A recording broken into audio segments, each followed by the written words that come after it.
या बातमीपत्राचं प्रायोजक आहे पूर्व विभागातील नावाजलेले उद्योजक श्री राजय्या प्रभाकर गज्जाम यांचे प्रभाकर स्टील प्रोप्रायटर राजय्या गज्जाम 94 2359 1259.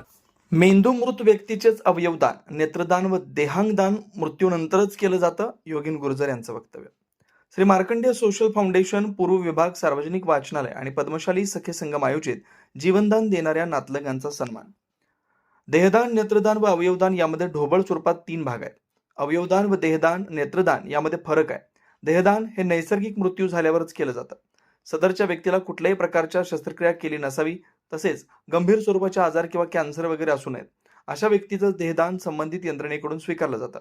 त्याचबरोबर नेत्रदान ही मृत्यूनंतरच डोळे संपूर्ण न काढता केवळ 20 मिनिटात विशिष्ट प्रकारात काढून एका मृत व्यक्तीचे किमान 4 गरजू व्यक्तींना नवीन तंत्रज्ञानाच्या साहाय्यानं लावतात. या संदर्भात तज्ज्ञ डॉक्टर सोलापुरात मोजकेच आहेत. यापैकी डॉक्टर तन्वांगी जोग आहे.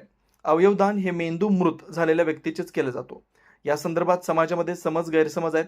याची माहिती प्रत्येकाने घेऊन या संदर्भात चळवळ उभी करण्याची आवश्यकता आहे, असं प्रतिपादन देहांगदान जीवनदान समाजसेवी संस्था व ददीचे अवयवदान प्रचारक संघ या संस्थेचे सक्रिय कार्यकर्ते योगीन गुर्जर यांनी केले.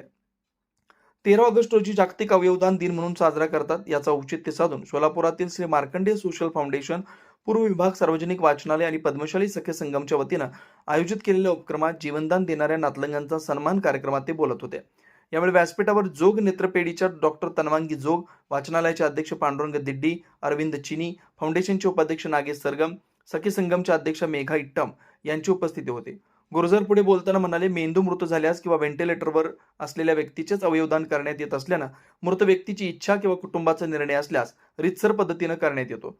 यावेळी जोग नेत्रपेढीच्या डॉक्टर तन्वांगी जोग म्हणाल्या, पैशाने श्रीमंत असण्याची आवश्यकता नाही, फक्त मनाने श्रीमंत आणि दान देण्याचे भाव असणं फार महत्वाचं आहे. म्हणून नेत्रदान, अवयवदान व देहांगदान हे सध्याच्या परिस्थितीत काळाची गरज आहे. कुटुंबातील सदस्यांचा सत्काराचा कार्यक्रम ही स्तुत्य उपक्रम आहे. ज्या कुटुंबातील व्यक्तीचं नेत्रदान, अवयवदान आणि देहदान केलेत असे कुटुंब इतरांना प्रोत्साहित करणार आहेत. जोग नेत्रपेढीच्या डॉक्टर तन्वांगी जोग म्हणाल्या, कैलासवासी सतीश पलगंटी यांच्या मृत्यूनंतर अवयवदान केलेल्या त्यांच्या पत्नी श्रीमती कल्पना पलगंटी रामचंद्र अंजिखाने यांचं देहदान करण्यात आलं होतं. त्यांचे पुत्र ज्ञानेश्वर देवा अंजिखाने, पुष्पावती इप्पलपल्ली यांच्या मरणोत्तर नेत्रदान करण्यात आलं. त्यांचे चिरंजीव प्रवीण जयप्रकाश इप्पलपल्ली आणि चेतन गुर्रम यांच्या मृत्यूनंतर नेत्रदान करण्यात आलं होतं. त्यांचे बंधू लक्ष्मी नारायण गुर्रम अशा प्रकारे चौघांची सोलापुरी टॉवेल व गुलाब फुल देऊन सन्मान करण्यात आले. या कार्यक्रमासाठी वाचनालयाचे पदाधिकारी, कर्मचारी व फाउंडेशन व सखी संगमच्या पदाधिकारी यांनी विशेष सहकार्य मिळालं. प्रास्ताविक, स्वागत व सूत्रसंचालन सखी संगमच्या समन्वयिका कला चन्नापट्टन यांनी केलंय, तर फाउंडेशनचे उपाध्यक्ष नागेश सरगम यांनी आभार प्रदर्शन केलं. या प्रसंगी श्रीनिवास कामूर्ती, किशोर वेंकटगिरी, वेंकुटम जडल, श्रीनिवास पोटवत्ती, वनिता सुरम, ममता तलकुकुल, गीता भुदत्त, पद्मा मेडपल्ली, पल्लवी संगा यांचे विशेष सहकार्य लाभलंय. सोलापुरातील श्री मार्कंडेय सोशल फाउंडेशन, पूर्व विभाग, सार्वजनिक वाचनालय आणि पद्मशाली सखे संगमच्या वतीनं आयोजित जागतिक अवयवदान दिनानिमित्त अवयवदान केलेल्या नातलगांच्या सन्मान सोहळ्याप्रसंगी पांडुरंग दिड्डी, योगीन गुर्जर, डॉक्टर तन्वांगी जोग, नागेश सरगम, मेघा इट्टम, कला चन्नापट्टन, किशोर वेंकटगिरी, अरविंद चिनी, श्रीनिवास कामूर्ती, वेंकुटम जडल, लक्ष्मीनारायण गुर्रम, ज्ञानेश्वर अंजिखाने, राजकुमार गुजर, कल्पना पलगंटी, वनिता सुरम, ममता तलकुकुल, गीता भुदत्त, पद्मा मेडपल्ली, पल्लवी संगा यांच्यासह आदी दिसत आहेत. पैशाची श्रीमंत असण्याची गरज नाहीये, फक्त मनाची श्रीमंती आणि देण्याचा भाव योग्य असलं तरी अत्यंत महत्त्वाचं आहे. आज इथे अवयवदान केलेली लोक आहेत, त्यांचा सत्कार आहे, हे अत्यंत स्तुत्य उपक्रम आहे. त्याच्यासाठी आयोजकांचे अभिनंदन. तुमच्या सर्वांना मला एवढं सांगायचं आहे की तुम्ही केलेलं जे काही कार्य आहे ते अत्यंत अनुकरणीय, अभिनंदनीय आणि सर्वांना प्रोत्साहित करणारा आहे. फार वेळ घेण्यासाठी आज कौतुक करत तुमचं करायचं. मी फक्त एक माध्यम आहे. माझ्या माध्यमातून जर काही चांगलं काम होत असेल तर मला असं वाटतं की एक सामाजिक बांधिलकी सगळ्या दृष्टीने मी आणि आपण सर्व बाळगतो. धन्यवाद.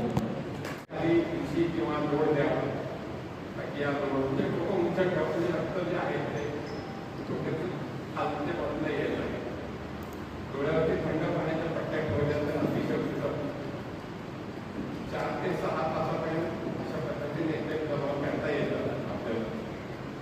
आणि डॉक्टर येतात साधारणपणे फोन केला की 30 मिनिटाच्या सोलापूरमध्ये त्यांनी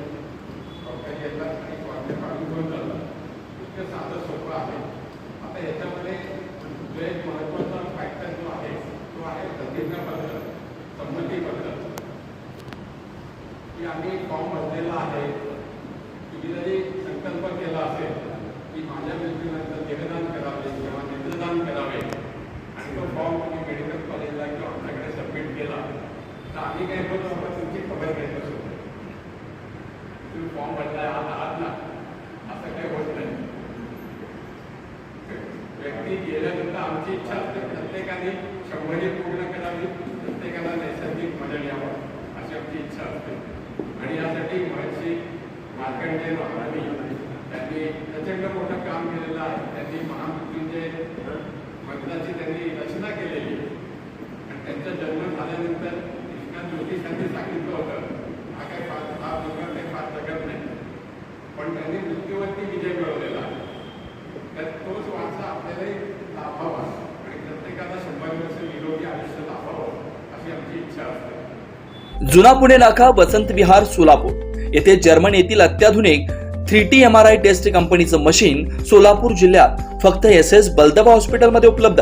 या मशीनद्वारे मेंदू, मज्जारज्जू, संधिवात व डोक्यापासून ते तळपायाच्या अंगठ्यापर्यंत MRI मशीनद्वारे सर्व काही रिपोर्ट कमीत कमी वेळेत. स्कॅन टायमिंग, MRI मशीनचा कमी आवाज, मशीनचे इमेज क्वालिटी अतिशय सुपेरियर.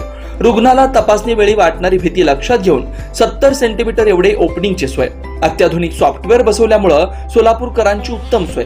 याशिवाय बलदबा फर्टिलिटी पॉइंट टेस्टेटिव्ह बेबी सेंटरच्या माध्यमातून गेल्या 10 वर्षापासून IVF अर्थात वेंधत्वावर समुपदेशन, वेंधत्वावर अत्याधुनिक ट्रीटमेंटची सोय. यासह वैद्यकीय उपचारासाठी SS बलदबा 24 तास सेवेत.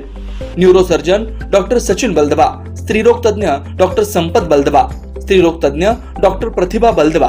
पत्ता SS बलदबा हॉस्पिटल, वसंत विहार, जुना पुणे नाका, साई सुपर मार्केट जवळ, सोलापूर. मोबाईल क्रमांक 8975 54 31 67, 8669 73 21 82, 90 67 77 00 15.